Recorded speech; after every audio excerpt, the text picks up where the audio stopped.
Let's begin. Today's August 3rd, 2024, and we're solving the Daily Turing Machine Puzzle. Today's puzzle uses the following 5 criteria cards. Criteria card 3, 9, 14, 16, and 18. And the puzzle uses the blue verification cards. Your code above is your way to find out more information on this puzzle by going to turingmachine.info. Let's go solve. So in the grid above, we've got our 5 criteria cards. On the top row, we've got criteria card A, criteria card B, and criteria card C. On the bottom row, we've got criteria card D, and finally criteria card E. So criteria card A looks at our middle digit, the square digit, and compares it to the number 3. So should the value of square be less than 3? Should it be equal to 3? Or should it be greater than 3? Criteria card B looks at our 3-digit solution and will let us know how many of those digits are 3. Are there no 3s? Is there a single 3? Perhaps 2? Maybe even all 3 are 3. Criteria card C looks at our 3 digits, triangle, square, and circle, and will let us know which one is the absolute smallest. Should triangle be the smallest? Should square be the smallest? Or should circle be the smallest? Next, criteria card D, again, looks at our 3-digit solution, but this time will let us know a little bit about the ratio of even to odds. Should there be more even than odds, or should there be less even than odds? And finally, criteria card E, again, looks at our 3 digits, triangle, square, and circle, but this time we'll add them all up, and the Turing machine will let us know whether the sum should be an even quantity or an odd quantity. Remember, the objective of today's puzzle is to find that unique 3-digit code that abides by all 5 criteria cards. And we're going to start off with an initial proposal of 314. So the first thing I think I want to test is I want to know a little bit about the ratio of even to odds. So let's go ahead and test criteria card D. Okay, so in this case, the Turing machine does approve of my proposal of 314. Notice that I do have 2 odds to a single even, so that means that it does believe that the Turing machine is letting us know that there are in fact less even than odds. So let's go ahead and type that up in section D. That even is less than odd. And that means that we do have 2 possible scenarios. One similar to the proposal I have, where I do have 2 odds to a single even, but we could also have all 3 odd. Okay, the next thing I want to test is criteria card E. Okay, so in this case, the Turing machine does not approve of what I have in my proposal. I am going to need to add all 3 digits up. So if I add 3 plus 1, that gives me 4, and 4 plus 4 is 8. That is an even sum. But because the Turing machine does not approve of that, it's letting me know that this overall sum should actually be odd. So let's go ahead and type that up in section E. And that is that triangle plus square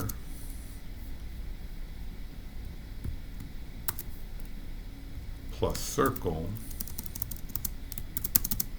should be odd. And since the sum is actually odd, that means that, well, if I do have a majority of odds, so that means I have at least 2 odds. If I add up those 2 odds, that sum is even. But if I want the overall sum to remain odd, that means I have to add an additional odd. So basically what that is telling me is that the solution needs to have all 3 odds. So the solution has 3 odds. Okay, so in fact they're all odd. And since they are all odd, that means that for each triangle, square, and circle, neither can be a 2 or a 4. So let me go ahead and cross out all the 2s and 4s.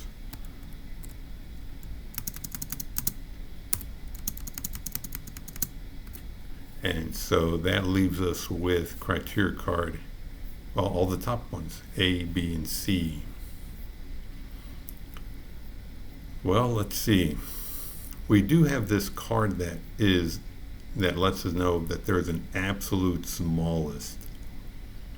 Now, we don't know which one it's going to be, triangle, square, or circle, but at least we know that there's no way that the smallest could be 5.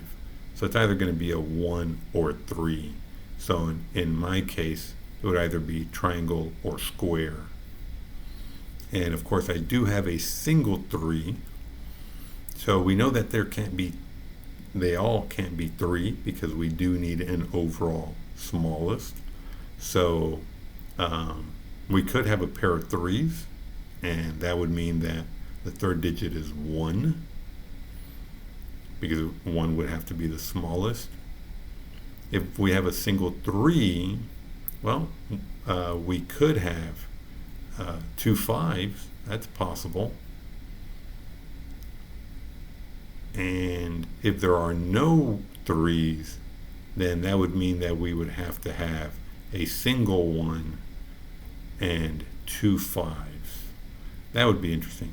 Of course, because you can't have, 1 is not less than itself, so you can't have a pair of 1s.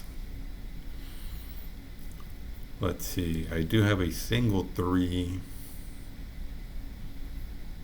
So there's a single 3.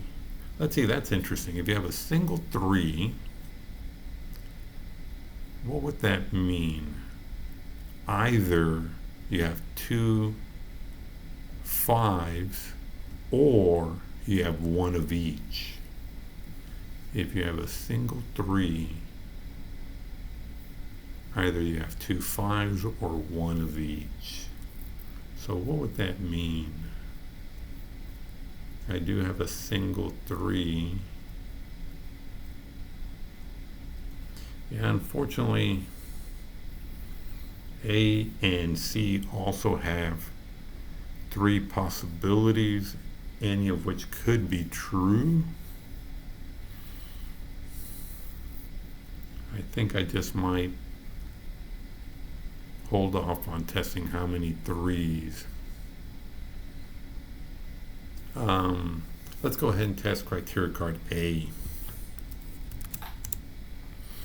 Okay, so I did choose an odd 1 for my square. The Turing machine does not approve of that, so that means that square is either equal to 3 or greater than 3. So let's go ahead and type that up in our notes in section A, that square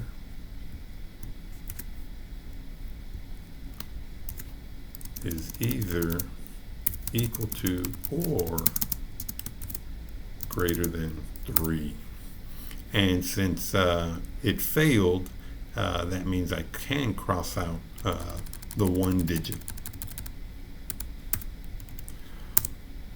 Okay, so that does it for this round. We did complete our 3 Turing tests. We're now going into the phase where we'll be discussing how to construct a good second round proposal. So again, we know that we do need all 3 to be odd. We tested A, so either it's 3 or greater than 3, and we still haven't counted how many 3s there are, nor found out which is the smallest. So basically, square being 3 or 5 is a 50-50.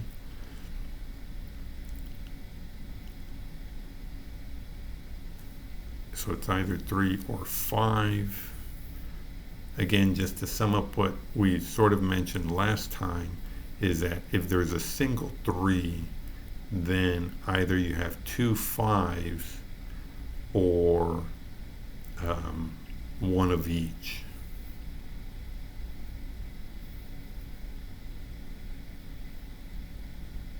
And you can't have 1 1 3 because 1 is not smaller than itself.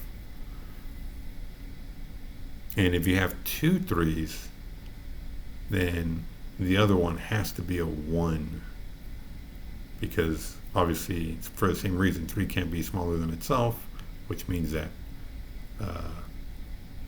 there can't be a 5. So very interesting. I think there are just too many possibilities. Can we somehow deduce any of this?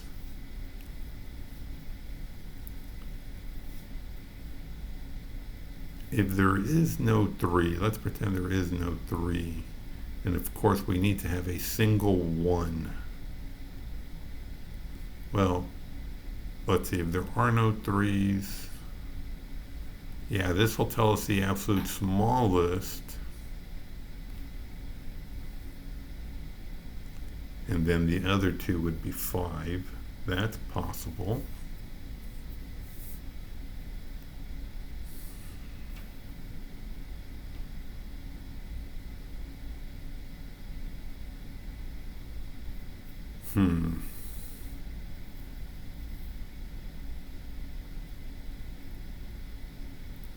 Yeah, I think there are just way too many possibilities. I think I'm just gonna let's see if one of each is in our solution, and let's just go with 1, 3, 5.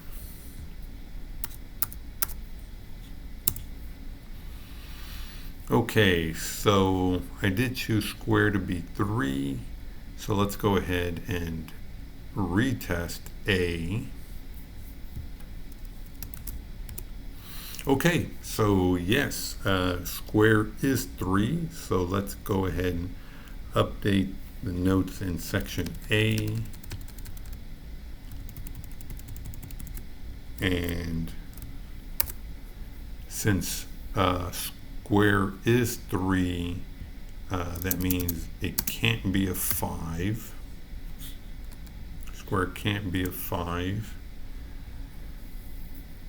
And so let's see. So, okay, so as we stated, they can't all be 3. We know that there is at least 1, so it's not that there are no 3s, so it's either 1 or 2. And we still, if square were to be the smallest, but I wouldn't be able to figure that out since triangle is. So if triangle isn't the smallest,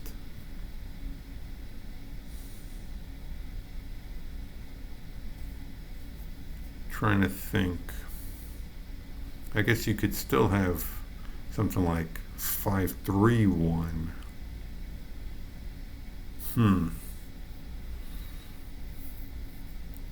I guess probably the best thing to test is B, to see how many, because we know that we either have 1 or 2. I do have a single 1. Let's go ahead and test criteria card B. Okay, so there is just a single single 3. So that means that we know that triangle can't be 3, and neither can circle be 3. And let's update our notes to say there is a single 3-digit. Okay, so we still can have the smallest be 3, and that would be 5, 3, 5. So if the smallest fails to be triangle, then that means that square has to be the smallest, being 3. So again, it can be 5, 3, 5. Well, I think I'm going to retract that, because if triangle is not the smallest, what if circle were the smallest? Ooh, that's not a good scenario, because then I would have to test square and circle in the 3rd round. Oh no. And yeah, there's no other possibility.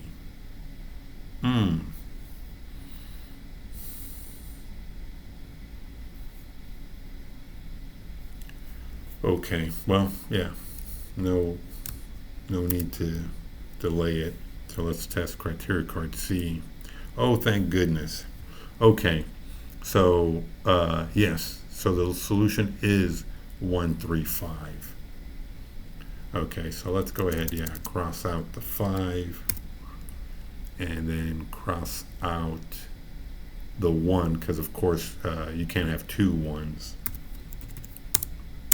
Okay, so yeah, so the solution is 135.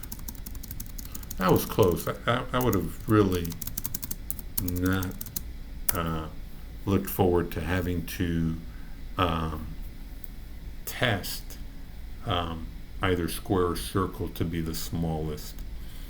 And thinking back, I'm not sure if there were any clues to see if they were all going to be distinct. Again, just because if there's a single 3 doesn't mean that they could have been all distinct. It could have been 3 for square and then 5 for both triangle and circle.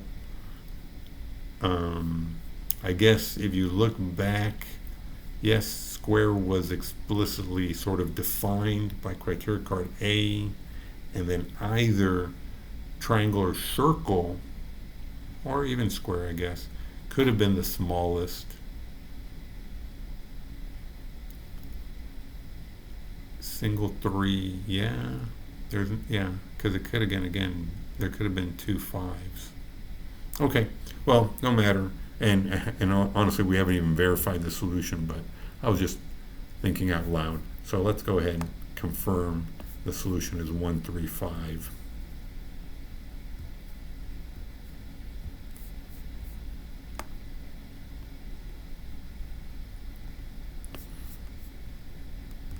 Okay, yeah, so it's 135. And let's see how we did versus the Turing machine. So we did do 6 tasks, so I think we might have tied. I'm not sure. Obviously, the ideal would be to be right at 5, but no matter. So we did A, D, E in the first round, and then we did A, B, C in the second. So A, D, E. So A was wrong, D was right, and E was wrong. And in the second round, all 3 were correct.